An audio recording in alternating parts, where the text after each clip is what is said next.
This is the Fox 54 Week in Review, a recap of the positive and interesting stories that make North Alabama and the Tennessee Valley such a great place to live, work, and play. Thanks for streaming with us on Fox 54 Plus. I'm Stonah Meadows.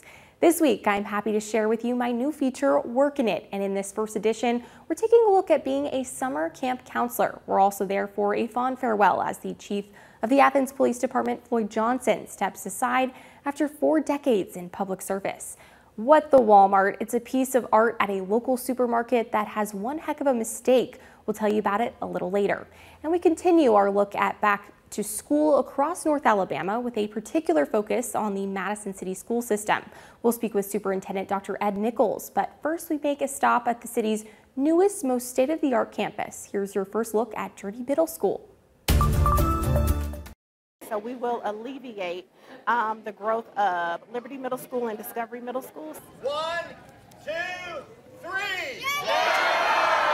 Starting the school year off right with a formal ribbon cutting and public open house at the 3rd middle school in the city of Madison, the new Journey Middle School. We're very excited to open Journey Middle School for the 23-24 academic year.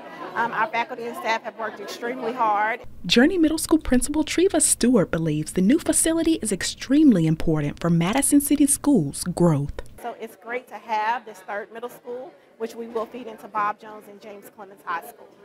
Madison City Schools Superintendent Dr. Ed Nichols says this year they'll start with about 700 students. Next year it'll climb, and we'll probably be up to, in the next 2 years, 900 or 1,000. So it's just going to grow over time. Dr. Nichols also adds that there's been one common thread for 25 years of the history of the school district. We grow, and we grow faster than most anybody else in the state. We anticipate about 300 more this year. That's been the average for the last decade. So what else should we know about the 170,000 square foot, $51 million project? You go in on level 2, 6th, 7th, and 8th grade, and then the extracurricular areas, media center, cafeteria, band, chorus, drama, they're all on the lower level toward the back side of the school. And of course it has athletic facilities with it as well. In Madison, Jasmine Bird, Fox 54 News. Our theme this year is empowering all students, and we really emphasize all. The Madison City School District is going 25 years strong and is continuing to build on its success. Anytime your district is named #1 in the state and your schools are all in the top 2%, it's a pretty big challenge to repeat that every year. But our staff has worked very hard over the summer, looking at new courses of study, going into the new year, expanding those opportunities. With those expanded opportunities come expanded enrollment, which the district is working hard to balance. First of all, for us, always on our mind is enrollment. We're pretty good in staffing right now. We've had a great summer of staffing. The push here at the end is sometimes we have to adjust and add 4 or 5 units that we weren't thinking we would need. That means you have to split a class, and it's never happy for mom and dad. It's really in the best interest if we can do that, and I know it causes a little shake at home on those first few days, but just bear with us, and in the long run, that really will work better. And to help alleviate the mental strain for both teachers and students, there will be resources available. We've had a long-standing partnership with the Enrichment Center to use Tier 3 counseling for our students, and they can be referred to that. And so we are continuing to use that in our school, but we also partnered with the Enrichment Center to provide counseling for our staff. And so if our staff are having difficulty or challenges, they can reach out at no cost. Also in the minds of parents and teachers, safety. We've got a crisis alert system. It won't be quite ready the first day due to construction projects, but the first few weeks of school will have that, and each teacher and staff member will have an alert badge that they could signal they needed assistance medically, or they could lock down a school. We also are implementing and working through the process of adding cameras and rings at the front door. For more on the upcoming year for Madison City Schools, head over to fox54.com. For Fox 54 News, I'm Ken McCoy. The Huntsville Police Department is reminding everyone to slow down and exercise caution in school zones. Our Ken McCoy with a guide on the first day of school.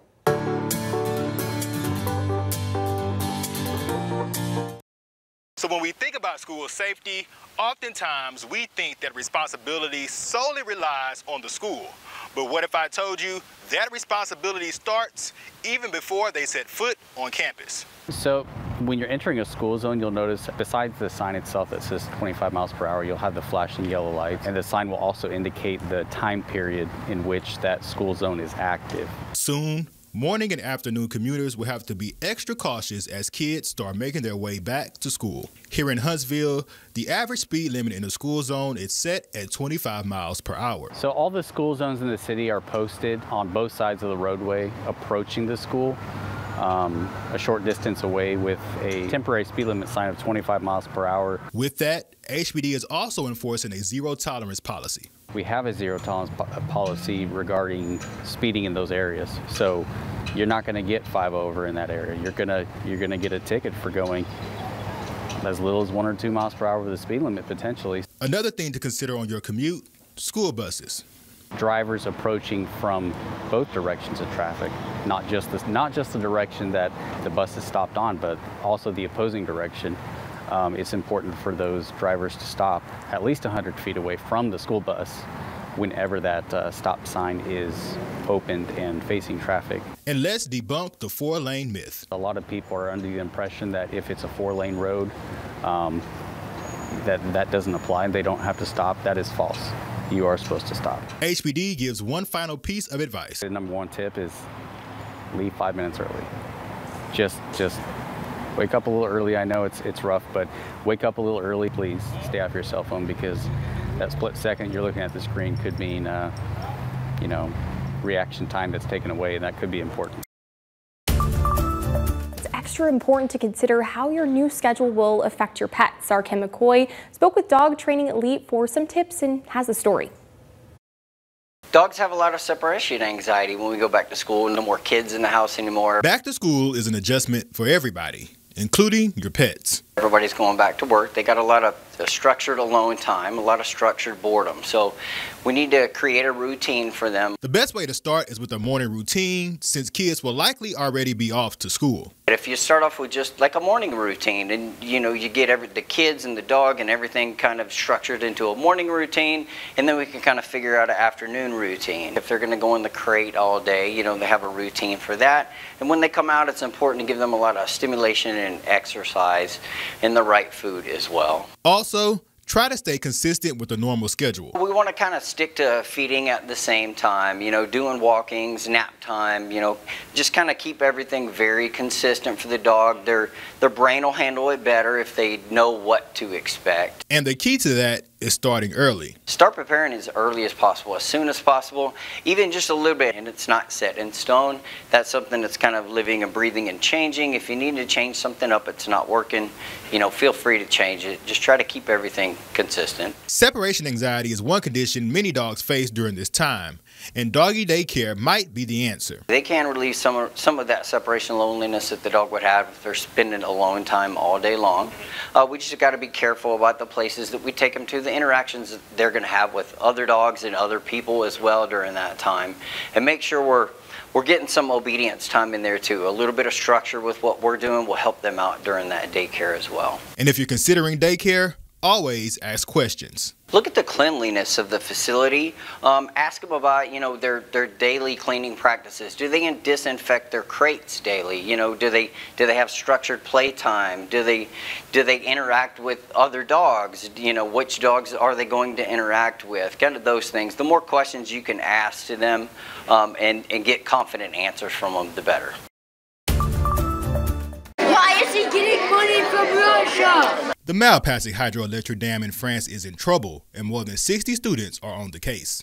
Today, they are taking on the role of a DHS agent. The scenario that they're looking at is there was an attack on the Malpasig hydroelectric dam, which is in France, and they are sorting through briefing folders filled with evidence and information and trying to figure out who's responsible for the attack, what the motivations were, and what the response of the United States government should be. The InfraGard Huntsville Member Alliance, along with the FBI, Department of Homeland Security, and Cybersecurity and Infrastructure Security Agency, provided students with the opportunity to investigate a simulated cyber incident and open them up to a world of cyber forensics. Every year we run a cyber camp focused on 11 to 14-year-old kids from the Huntsville, Madison area. And our focus is to get them exposure to cyber and to both the FBI and DHS, and how that partnership with private community is important. With the FBI presence growing in the area, this exposure is helping to prepare the future workforce. What we do is we partner with both the FBI and DHS, focused on the 16 critical infrastructures, everything from the defense industrial base to dams to energy to education to healthcare. It preps us to be able to hire them down the road for our corporations. But even if cyber forensics isn't their career of choice, the skills learned can help them in any field they choose. I think there's a misconception that if you're in cyber, you are on a computer, wearing a hoodie by yourself all the time. And those skills of being able to collaborate and communicate with each other are so important, working as a team. And so we are really wanting to stress that with them today. For Fox 54 News, I'm Ken McCoy. Alabama Goodwill held a grand opening of its newest retail store in Decatur today. The new store is located in the old Office Max building on Beltane Road Southwest and created 20 jobs for Alabamians overcoming various challenges. There is a drive-up and drop-off donor door for convenience. Alabama Goodwill Industries' goal over the next several years is to create 500 new jobs in a statewide expansion. We have a bunch of nice brands here as well, and you can expect to come in and find like your glasses and dishes, your knickknacks, all of your household items that you need, along with furniture, jewelry, accessories, and all of your electrical needs. Not everybody can afford to buy brand name, brand new things, so it's ideal for any income. Congratulations to the new Alabama Goodwill in Decatur. Business is booming here in Huntsville, and those behind the progress shared a glimpse into what's to come. The Business and Economic Development Update featured representatives from the South Huntsville Maine Business Association, Downtown Huntsville Inc., Huntsville Madison County Chamber, and North Huntsville Business Association. We're looking for ways to bring more attractions to North Huntsville. We go downtown, we go everywhere, but when the people ask, so what can bring those folks to North Huntsville? And that's the things that we've been focusing on, and there's one activity that we're looking at, and the investors is coming in this week, a place that we call it Northern Lights. So that will be a place of unique restaurants from different cities, your Philly steak, your Chicago pizza, so those unique areas and we think that will attract others to North Huntsville. Thrive Alabama celebrated a big investment today with its new building project. The Porch Band of Creek Indians donated $1 million to help the healthcare center expand its services with dental, vision, lab, and pharmacy services to all people with and without insurance. All of these will be under one roof in the new facility. Oh my goodness, we are going to expand our services. We will take care of babies all the way up to the elderly. We will have vision, dental, we will have behavioral health. So as a leader, it's my passion to help fill those voids and help organizations like Thrive that help those who are underserved. Definitely a lot of help there. Congratulations to Thrive Alabama.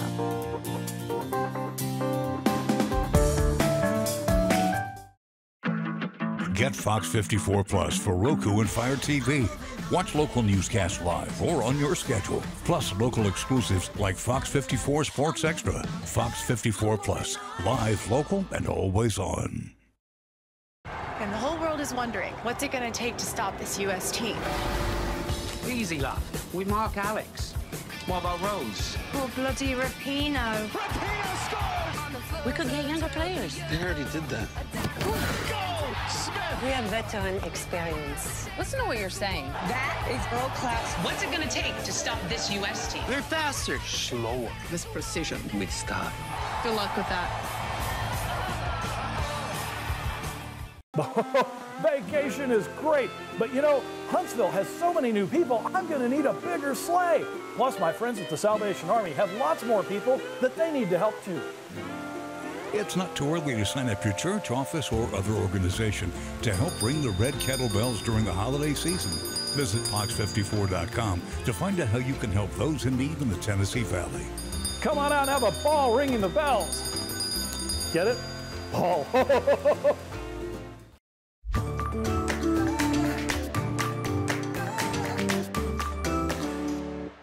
Tucked away in the woods of Gunnersville, you'll find Magic, better known as Camp Chalakee.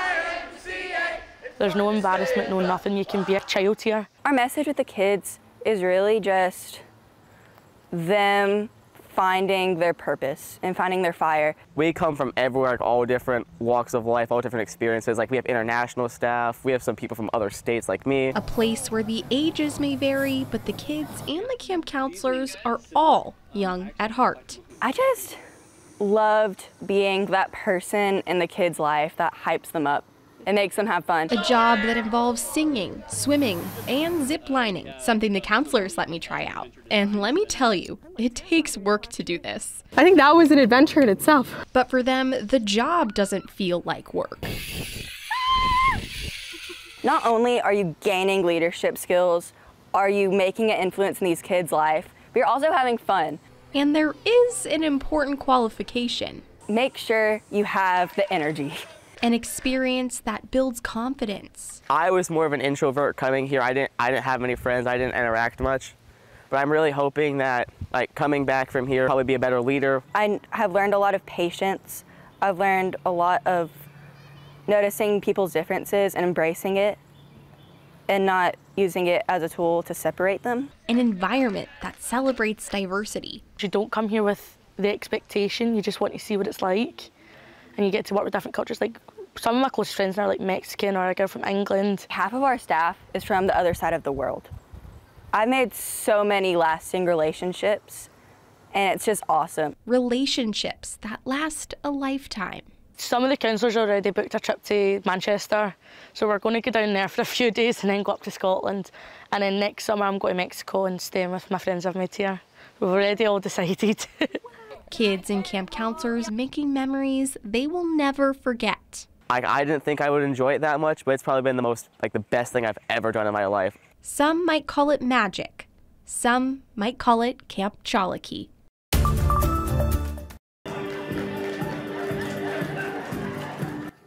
Well, it's kind of hard to describe. You know, it's a lot of emotion running back and forth and very fast. After 41 years of service, Athens Police Chief Floyd Johnson is retiring and saying his final goodbyes. We have an awesome city that I'm going to miss and the department that I dearly love, the people in it that I have utmost respect for. Retired Judge Jimmy Woodruff recalls swearing Chief Johnson in just like it was yesterday. I came back to practice law in 1980 and was appointed, I guess in 1982, to be municipal court judge. And right that year, Floyd came in and to the force, and I remember distinctly swearing him in. You know, there's certain people you remember real well.